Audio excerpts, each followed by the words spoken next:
Zoom. Bien, Ateneo Clínico, la doctora Joana Bascones nos presenta el problema a resolver. Adelante, Joana. Bueno, buenas tardes con todos los presentes, doctores, compañeros. Voy a presentar el siguiente caso clínico para toma de resolución, ¿sí? Bueno, se trata de un paciente masculino de 64 años de edad que presenta antecedentes patológicos de obesidad, dislipidemia e hipertensión y un reciente Joana, no te escuchamos, ¿eh? del 2025 de una FA de alta respuesta. El paciente ¿no se escucha bien? Ahora sí, ahora sí. Conexión inestable.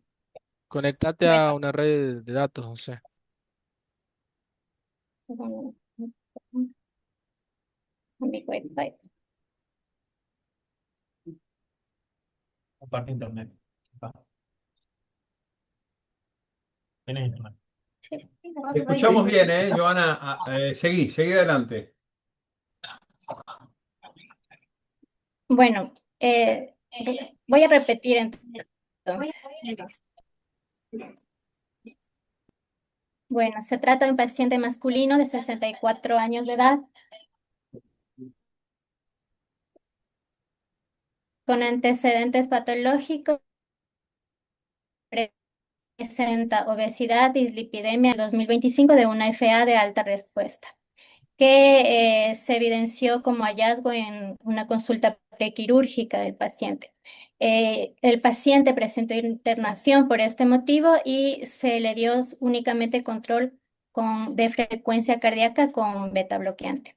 Esta internación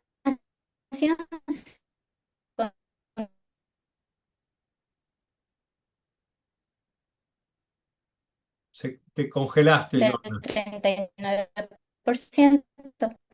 El paciente fue egresado con tratamiento médico óptimo con las siguientes indicaciones. Abril 25.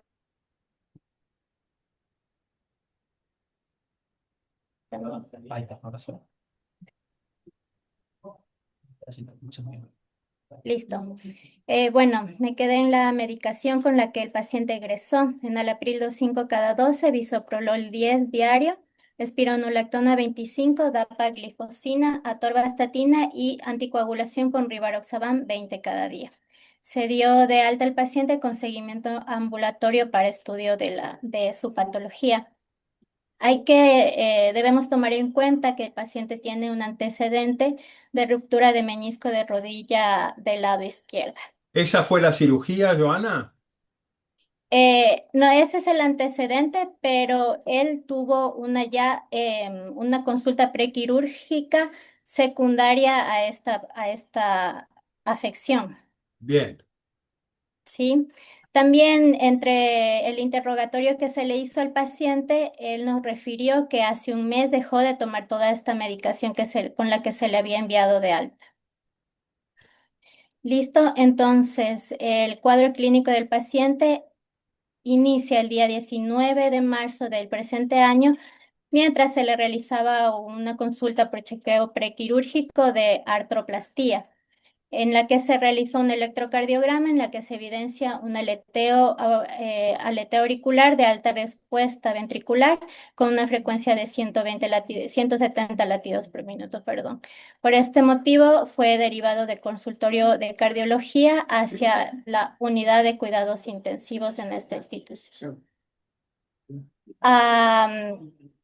El paciente estaba asintomático, sin signos de inestabilidad hemodinámica, con el siguiente electrocardiograma, en donde podemos ver una taquicardia de un QRS estrecho de ritmo regular con ondas F, por lo que se cataloga como un flutter de alta respuesta ventricular. ¿Sí?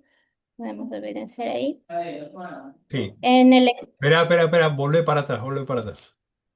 Bueno, más allá de esto, tiene un trastorno, yo no logro medir por la imagen, pero parece un trastorno casi completo de conducción de rama derecha, con un eje a la izquierda que no llega a ser de mi bloque anterior izquierdo, imágenes de sobrecarga ventricular, sobre todo derecha, parece ser, ¿no?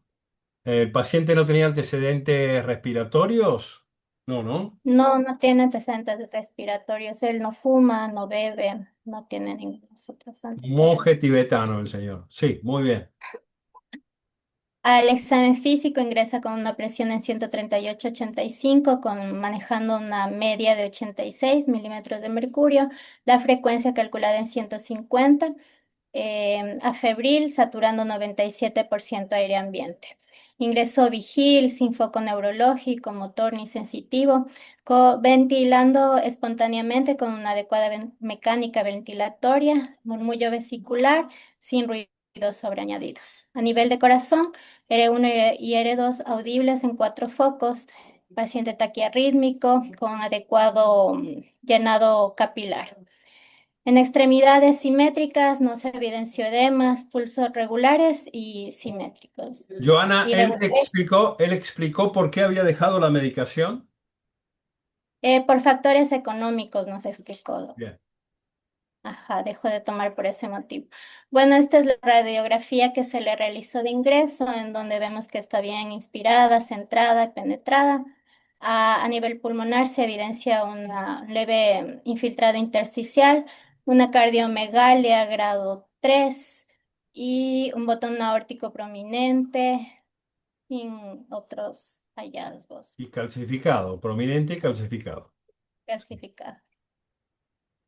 Estos son los exámenes de laboratorio con los que ingresó. No encontramos elevación de marcadores inflamatorios, una glucosa en 108, una buena función renal con CREA en 41 y CREA en 1.0 y URA en 41, sin trastornos electrolíticos. Y eso sería todo lo que se le realizó. Por este motivo, ante el cuadro del paciente sin signos de inestabilidad hemodinámica, como ya mencioné, se decide realizar únicamente control de frecuencia. Con beta bloqueante se inició bisoprolol y además se inició anticoagulación con heparina de bajo peso molecular. Esto con el fin de, se habló con la posibilidad de realizar una cardioversión. Por este motivo se inició además la anticoagulación. Esta es el electrocardiograma que se logró posterior al control de frecuencia. El paciente se encontró en fibrilación auricular, como podemos ver. Aquí evidenciamos también el bloqueo de rama derecha a nivel de B2, B3. Las ondas T negativas en precordiales, que nos habla de una sobrecarga de ventrículo izquierdo. Entonces son asimétricas y se mantuvo el paciente en fibrilación auricular con una respuesta ventricular adecuada de 90 a 100. Ahí está, nada. Sí, por este motivo, en el plan de cardioversión también se le realizó este eco transesofágico. En los hallazgos se indica una aurícula izquierda dilatada con un autocontraste 4/4 y una imagen dentro de la orejuela izquierda compatible con tronco, una insuficiencia mitral leve y severo deterioro de la función sistólica. Posterior a este examen, se le realizó un ecocardiograma que también fue realizado en ritmo de FA con una frecuencia en 150, en donde podemos ver los siguientes parámetros, con un diámetro de ventrículo izquierdo de 53, un diámetro septal en 12, un diámetro de pared posterior en 10, aurícula derecha en 20, una FEI del 25%, y si recordamos, el paciente tiene en su anterior hospitalización una FEI del 39%, que bueno, le coloqué acá. Este es el eco previo que tiene el paciente, en el que tenía una FEI del 39% y en el que se le actualizó el día de hoy, vemos que deteriora la FEI. Sí, ¿Sí? cuando hablamos de motilidad conservada con 25%, yo estimo que estás refiriéndote a un deterioro global sin trastornos segmentarios, ¿verdad? Sí, sin alteraciones segmentarias, ajá. Pero con deterioro Eh, global. sí, con Bien. una insuficiencia mitral leve y una insuficiencia tricuspidea leve a moderada. Estos son los hallazgos igual del previo, de la hospitalización previa, que también tenía la insuficiencia mitral y la tricuspidea moderada. Entonces, ante este hallazgo del deterioro severo de la función sistólica, se decidió realizar estudio de la causa y ante esto se realizó una coronariografía el día 23, en donde vamos a ver los siguientes hallazgos.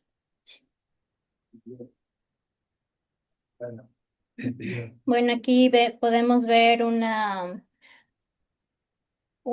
imagen oblicua izquierda en la que vamos a ver, bueno, en esta no se ve, voy a pasar acá,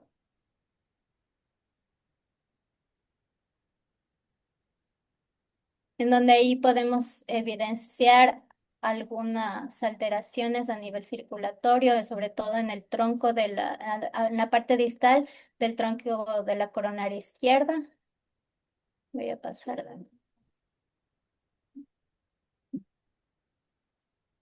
podemos ver por Sí, tronco aquí. bifurcado y tiene una DA en tercio medio también, ¿no? Sí, Ujú. la DA y en la circunfleja, Sí, la rama de la y parece circunfleja dar circulación colateral a la coronilla derecha, por lo también. menos parcial. Aquí en la otra siguiente proyección, igualmente se pueden ver todas las lesiones que tienen. Voy a pasar la imagen.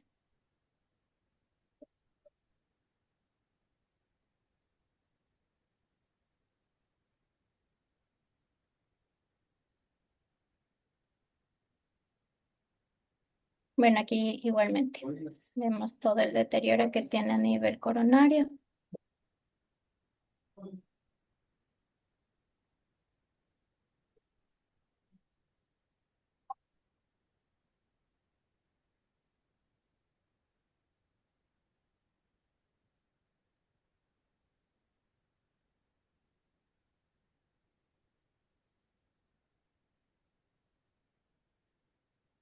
La derecha no, no la pude ver. Ahí está, doc. Ahí está. Aquí.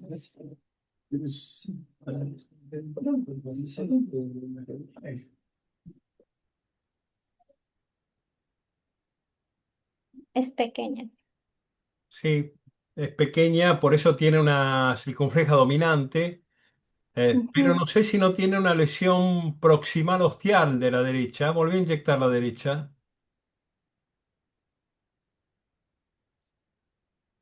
Y proximal también, ¿no? Sí, sí, parece haber algo ostial ahí en la derecha y bueno, claramente es hipoplásica y fundamentalmente la cara descendente posterior está dada por la circunfleja, ¿no? Al menos parcialmente. Sí, sí, sí. Bien. Y bueno,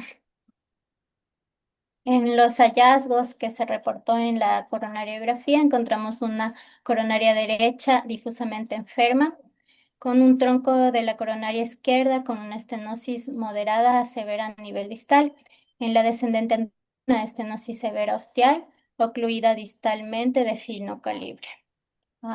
Y en la circunfleja, una estenosis moderada a severa ostial también, calcificada, y en su ramo obtuso marginal estaba ocluido proximalmente. Con esto se concluye una enfermedad severa de tronco distal y tres vasos. Este es el electrocardiograma post-ECG, que igualmente se encuentra en FA, sin cambios anteriores, previos. Y bueno, ante este diagnóstico, como indicación o protocolo se tendría una indicación de revascularización quirúrgica, pero al entrar en el contexto, en todo el contexto del paciente, tenemos un paciente con una cardiopatía isquémica con una FEI severa del 25%, con esta enfermedad coronaria de tronco y tres vasos, más el trombo en orejuela izquierda que se había encontrado en esta hospitalización. El paciente está con anticoagulación y con control de, con control de frecuencia cardíaca y un ritmo que altera NFA y flúter auricular. Y ante esto, la pregunta es cuál sería la mejor conducta a seguir con este paciente ante los antecedentes comentados. Bien. Mi opinión. ¿Qué es lo que tiene el paciente? A mí me parece que el paciente tiene dos enfermedades. Primero, lo que tiene es la evolución de una miocardiopatía hipertensiva, tiene hipertrofia septal marcada en un paciente hipertenso, diabético, con claramente un aumento del estrés oxidativo. Esto sin duda puede confluir o puede ayudar a su deterioro ventricular. Pero lo segundo es claro, a mi criterio, el paciente tiene cardiopatía isquémica. Uno a veces en los diabéticos no espera una presencia, una presentación clínica clásica. Puede haber una tasa de isquemia silente que en la población general oscila al 15%, en los diabéticos puede llegar al 45% la isquemia silente, es decir, la isquemia sin manifestaciones clínicas evidentes. Me parece muy bien que le hayan hecho una cinecardiografía porque con esa función ventricular, con deterioro global, el riesgo clínico es alto en este paciente y lo que arroja la cinecardiografía es un riesgo angiográfico muy elevado. Este riesgo angiográfico elevado requiere efectivamente una revascularización. Ahora, si uno piensa qué tipo de revascularización le va a hacer al paciente, primero, teniendo en cuenta que se trata de un tronco distal bifurcado, que normalmente es un tronco de muy difícil abordaje percutáneo por cateterismo, no se soluciona adecuadamente, es de alto riesgo. Teniendo en cuenta que se trata de un diabético, a mi criterio, es un paciente para revascularización quirúrgica, sin necesidad de testear isquemia presente, porque el deterioro de la fracción de eyección, el hecho de que sea diabético, me autoriza a mí a llevar al paciente a una cirugía de revascularización miocárdica potencialmente sin bomba, con seguridad. A mi criterio, no hay duda que el paciente es quirúrgico. ¿Qué opinan los demás? ¿Qué hacemos con el trombo? El trombo en la orejuela, fundamentalmente hay que seguirlo. No le podemos pedir al cirujano que eventualmente ligue la orejuela, pero para esto habría que entrar en circulación extracorpórea. Yo creo que el trombo, es decir, claramente el paciente no tiene que ir a cirugía de inmediato, ¿sí? El trombo puede ser seguido, el paciente tiene que ser anticoagulado. Los trombos de orejuela son los que más frecuentemente embolizan. Y lo que uno tiene que hacer aquí es pesar el riesgo evolutivo de su cardiopatía isquémica y el riesgo de embolización. Claramente yo daría tiempo a que ese trombo se organice, le daría por lo menos 12 semanas de anticoagulación con control cardiológico estricto. A las 12 semanas repetiría el eco transesofágico con la esperanza de que ese trombo se haya fijado, se haya fibrosado o haya desaparecido. Es decir, tomaría yo esas 3 meses de seguimiento evolutivo con anticoagulación eficiente antes de operarlo.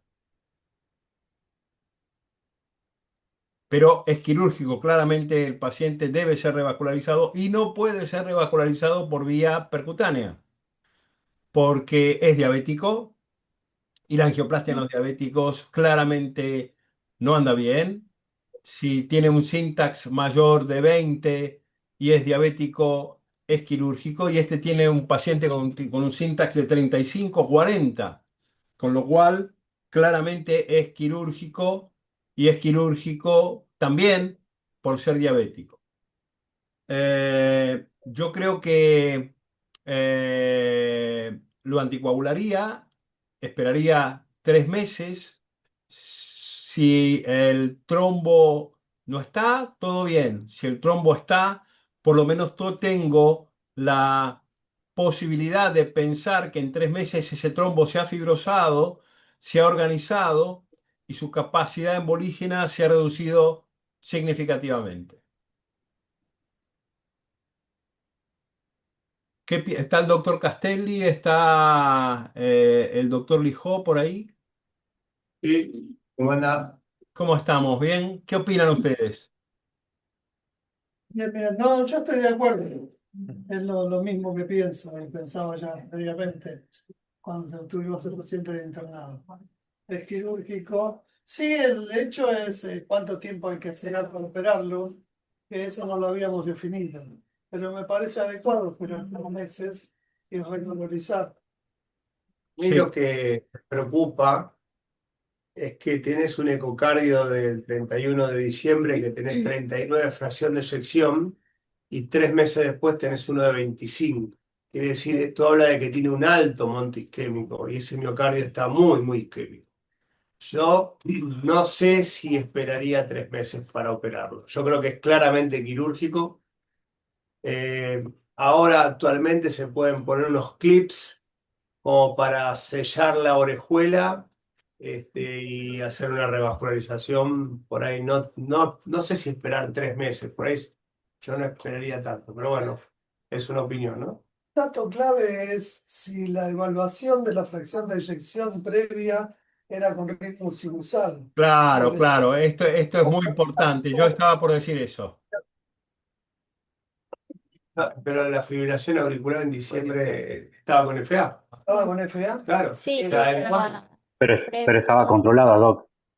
El último eco está a 150 latidos por minuto. Yo creo que el eco de No. 170 de frecuencia cardíaca no nos permite evaluar objetivamente la fracción de eyección. Por problemas técnicos, claramente es difícil de evaluar a 170 latidos por minuto y porque definitivamente eso nos cambia las reglas de juego. Yo creo que sí tenemos tiempo clínico para esperar. Creo que hay que tener cierta certeza de que ese trombo pueda llegar a desaparecer o cierta probabilidad de que ese trombo pueda llegar a desaparecer con un tiempo prudencial de anticoagulación o al menos organizarse y reducir su riesgo embolígeno. Ahora, Jorge, para clipar la orejuela no haría falta entrar en bomba, ¿verdad? no, no.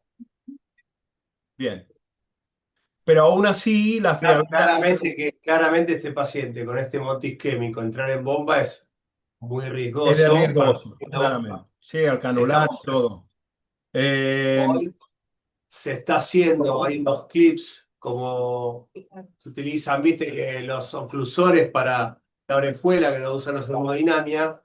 En cirugía hay unos clips que vos lo que haces es pones ese clip, sellás la orejuela sin tener que entrar en bomba y lo podrías revascularizar, disminuyendo así el riesgo del embol. Igual, pensá que con un mes y medio se debería pensar que los trombos en general, lo crítico son los primeros 20 días, que son los que más incidencia tienen en embolizar. Después en general empieza todo un proceso de fibrosis y son más difíciles de embolizar. Pero estando anticoagulado le haría yo por ahí un eco nuevo por sí. ahí en un mes y Sa- si ya más o menos está, lo Sabés operaría. que, no, no, por supuesto que si en un mes desaparece el trombo, resolvió un problema. Esto queda claro. ¿Sabés lo que me deja relativamente tranquilo para poder esperar? La anatomía de la lesión de tronco, que no parece ulcerada, que no parece tan No, excéntrica y que parece de larga data. sí, sí. Con eso yo me quedaría, si fuera un tronco ulcerado, con una lesión que parece aguda, yo te diría no, no se puede esperar, tirémonos la pileta. pero ese tipo de lesiones, normalmente yo cuando estaba en trasplante cardíaco en el hospital de Argerich, nos llegaban estos casos que la gente de consultorios del Argerich lo seguía por 6 meses, un año. No creo, no digo que tengamos que hacer esto, ¿sí? Pero sí me parece que un eco transesofágico dentro de 40 días, si desapareció el trombo lo operamos, si no desapareció el trombo podemos esperar, a mí me parece, 12 semanas. Maggie, ¿a vos qué te parece? Yo tengo una pregunta en realidad. Si la anatomía o el cuadro clínico esto hubiera sido detectado por un síndrome coronario agudo fuera de urgencia, ¿cuál sería la técnica eventual para tratar la orejuela? ¿Endovascular entrando en bomba o una ligadura Yo con creo que no, material? no, Pregunto. claro, claro. Yo no me arriesgaría a este paciente a entrar en bomba por el cambio de flujo, por las maniobras de canulación. Si se puede hacer una ligadura de orejuela sin meter al paciente en circulación extracorpórea, me parece ese el procedimiento de menor riesgo, Maggie. Eh, Si bien es verdad que parece una enfermedad crónica, a mí lo que me preocupa del paciente es que es la segunda internación en breve tiempo, desde diciembre, estuvo internado acá también, no va a hacer angina, la isquemia es silente, bueno, que se vuelva a disparar y que, bueno, que haya algún evento, ¿no? pero Como, tenemos una ventaja. Esta internación fue virgen de medicación. Lo podemos contener, tenemos la herramienta farmacológica para acompañarlo con un seguimiento cada 15 días por consultorio, con tratamiento médico a full. Esto me parece que junto con el tipo de anatomía del tronco, da margen para poder esperarlo un poco.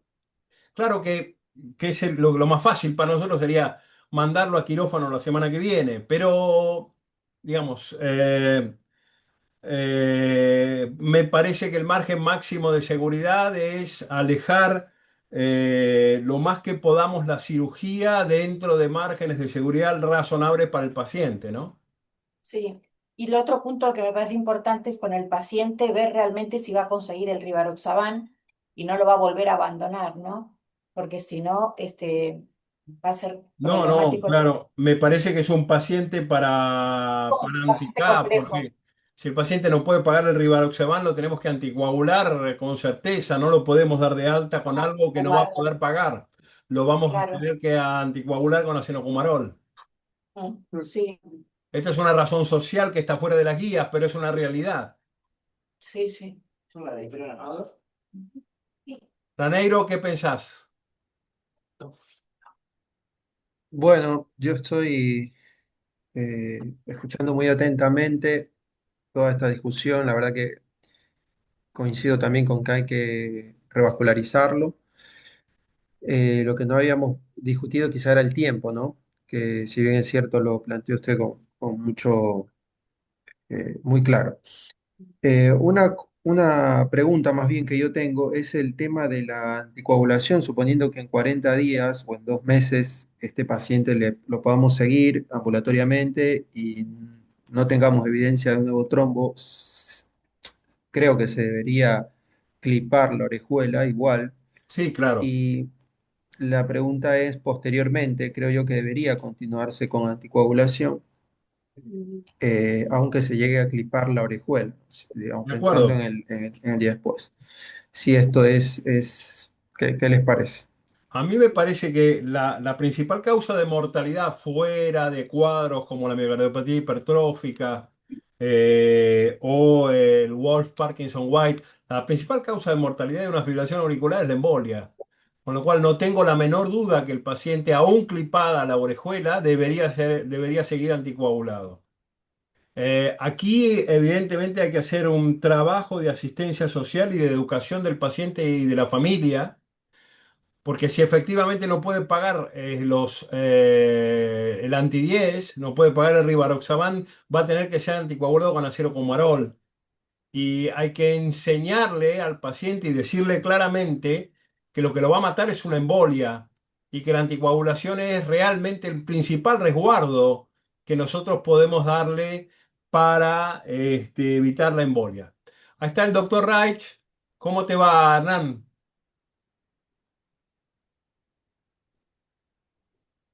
Está muteado. Bueno, hacemos así con el dedo. Ahí Ahí va. está. Bueno, Doc, queríamos escuchar tu opinión respecto de el clipado sin Gracias. bomba. Hola, Nancito. Respecto del Toma. clipado sin bomba de las orejuelas trombosadas. Claro, de este paciente lo habíamos hablado con el doctor Vélez. Es un paciente muy especial, ¿no? Para cualquier terapéutica que se haga tiene mucho riesgo porque el ventrículo es malo. No cabe duda que tiene una anatomía que es quirúrgica. El tema es buscar cuál es el mejor momento para la cirugía. Cliparle la orejuela, la verdad que tiene sus riesgos también, más si está trombosada, está con un trombo activo y todo. El tema es que me decía Vélez si la podíamos hacer con bomba, aspirarle el trombo y cerrarlo, que se puede hacer, pero eso tiene mucho más riesgo y es probable que no saquemos vivo al paciente o que muera en la primera semana de la cirugía por el deterioro que tiene. Entonces, tenemos dos opciones. O le hacemos solamente la cirugía sin bomba de lo coronario, tratando de moverlo lo menos posible, porque también movilizar un corazón así puede ser que haya un desprendimiento que migre parte de ese trombo que está organizado. La otra es hacer lo coronario como siempre y ligarle la orejuela, ¿no? De Yo creo cualquier que manera va a quedar anticoagulado. lo primero que vamos a tratar, Hernán, es de llevártelo a quirófano sin trombo. Este es el primer objetivo. O Sí, tal cual. plan B, llevártelo con un trombo duro como una roca para que a vos te genere el menor problema posible. Eh, Exacto. en cuanto a lo que habría que hacer, si no hay trombo, si te lo llevamos a quirófano sin trombo, por ahí yo no tocaría la orejuela. Bueno, Paradójicamente, si hay trombo, creo que la orejuela va a haber que instrumentarla. Y el tema obviamente es si no se fragmenta. la cirugía la haría sin bomba, claro, claro. Por eso, tratar de llevártelo sin trombo o con un trombo fibrosado de baja chance Sí, de fragmentación. perfecto. Sí, sí, sí, sí, porque lo peor que nos puede pasar es que se fragmente, se libere y bueno, y haga lo que suelen hacer los trombos en esa ubicación. Y ahí lo único que nos ayuda es el tiempo, es tratar de mantener al paciente lo más estable posible y definitivamente a las 3 semanas comienza la fibrosis, pero a los 3 meses los trombos están organizados. Claro, o sea, se transforma en algo duro. Claro. Nosotros a veces lo vemos y está todo blanco y no se rompe Incluso, más. incluso se repitelizan muchas veces. Claro. Sí, sí, se ponen blanquecinos y muy firmes, como fibrosados, se ponen como algo, un molde, que sí, ya cuesta un montón que se libere, ¿no? Que se rompa. Exactamente. Sí, bueno, perfecto entonces. Por nuestra Bueno, parte, gracias, Hernán. organicémoslo. No, no es algo para salir corriendo, gracias a Dios, también el estado de este paciente. Entonces, por lo que hablé el otro día, ¿no? No sé si habrá cambiado durante el fin de semana, pero si nos da la chance de permitirle programarlo así y que tengamos un mejor paciente, va a ser mejor para todos, principalmente para él. Yo creo que el tipo de la lesión del tronco, el hecho de que recién ahora va a estar medicado, vino sin medicación, nos Sí, va a dar el tiempo para poder hacer las cosas con el menor riesgo posible. perfecto. Jorge Castelli, cerramos el Ateneo, ¿qué te parece cómo lo llevamos adelante? No me parece adecuado. Esperamos 3 meses, lo mantenemos anticoagulado. Creamos a partir del 10 de abril un consultorio alta de cardiología. Ese es el adecuado para el seguimiento de este paciente. Estar muy atrás de él, proveerle de la medicación y estar segura. Si después esperarlo, no se es intervenir tanto en la orejuela. Eso se verá en el momento que hagamos el transesofágico antes de la cirugía y decidimos ahí qué hacemos con la orejuela, si la vamos a clipar o no. El paciente va a seguir anticoagulado. Hay que ver cómo evoluciona, hay que ver si esa fibrilación auricular, que hasta ahora parece ser algo crónico y que no vaya a salir, menos con esa función y la aurícula grande, pero uno puede esperar que en algún momento, después de revascularizado, quizás pueda, con pocas posibilidades, pero quizás pueda volver a ritmo sinusal. Y mientras tanto, seguir anticoagulado. Creo en porcentaje de posibilidades que va a seguir anticoagulado siempre. Sí, sí, porque Bueno, la a aurícula está pesar de que pueda deformada. tener ritmo sinusal, va a estar siempre en riesgo de fibrilarse en cualquier momento. Y que no va a estar en ritmo sinusal, Jorge, porque la arquitectura auricular está deformada. Entonces, Sí, este paciente va a estar en fibrilación auricular. en medicina Son esas, he visto de todo. Tengo una pregunta después. sí. Hay unas aurículas que nosotros a veces vemos que llegan a quirófano, que son unas mega aurículas que tienen ritmo sinusal, pero es como que es solamente un complejo eléctrico que aparece, Sin pero que no se sístole. mueve de ninguna manera, ¿no? Arquitectura es que totalmente dilatada y solamente le pasa la corriente, no se mueve nada. Y eso también son de un flujo remoroso interno, ¿no? Claro, trombogénicas potencialmente. ¿Me Sí. permite hacer una pregunta? Bueno, este paciente lo ingresé yo, como lo presentó la doctora Joana, muy bien presentado. Aparte del factor económico, él tenía también un factor hemorroidal que le cuestaba mucho, le dolía mucho, le sangraba mucho con el rivaroxaban. De hecho, preferiría dejar que le duela el tema de las hemorroides que la anticoagulación. Eso fue lo que me dijo al ingreso. Después llegó la información de que no tenía plata para comprar rivaroxaban. Eso por un lado. Después, esperar los 90 días para hacer nuevamente un ET, ver si no hay trombo anticoagulado. ¿No hay riesgos? Esa es una No, pregunta. no. Riesgo de que se infarte, que el El trombo... punto de corte es hacerle en 6 semanas un nuevo ET.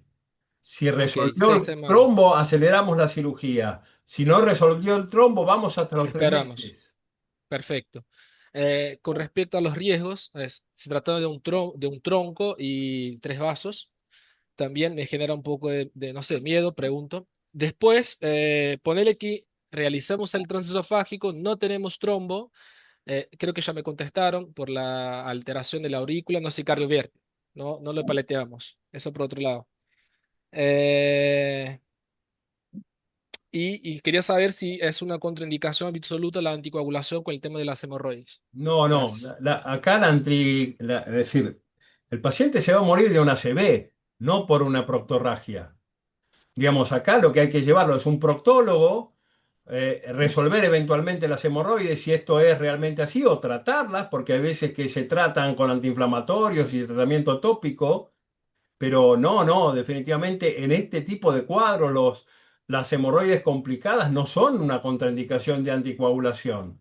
Anticoagulación sería contraindicada con varices transesofágicas sangrantes o con un ACV tumor hemorrágicos. intestinal mayor, pero definitivamente hemorroides complicadas no califican para contraindicar la anticoagulación. Simplemente hay que resolver las hemorroides complicadas. Y respecto de tu temor, Lucas, claro, es nuestro temor también. Pero uno tiene que evaluar que hay troncos y troncos, no es un tronco ulcerado, inestable, con cambios electrocardiográficos activos o ANGOR. Es un tronco severo, pero es un tronco crónico. Es un tronco Sí. que no tiene cambios electrocardiográficos activos evidentes. Es un tronco de alguna manera que está generando isquemia, pero con un mecanismo fisiopatológico de isquemia crónica. No es un Ok, síndrome coronario agudo. Fuera un síndrome coronario agudo, estaríamos hablando de otra cosa. ok, ¿Sí? sí. Bien. ¿Nada más? Bueno, Bueno, bueno, al paciente se le inició ya algunos exámenes como prequirúrgicos, la tomografía, que no tiene alteraciones.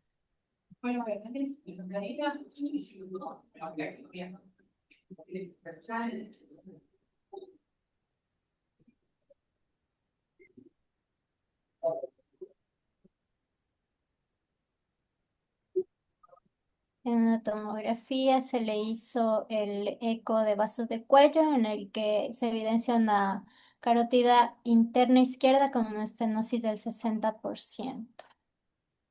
Y se le calcularon ya los scores en cuanto al score de Argen con una un riesgo de 4.34% de mortalidad y un Euroscore que nos da una mortalidad de 2.8% con los factores de riesgo del Está bien, paciente. nos quedamos con el 4, ¿no?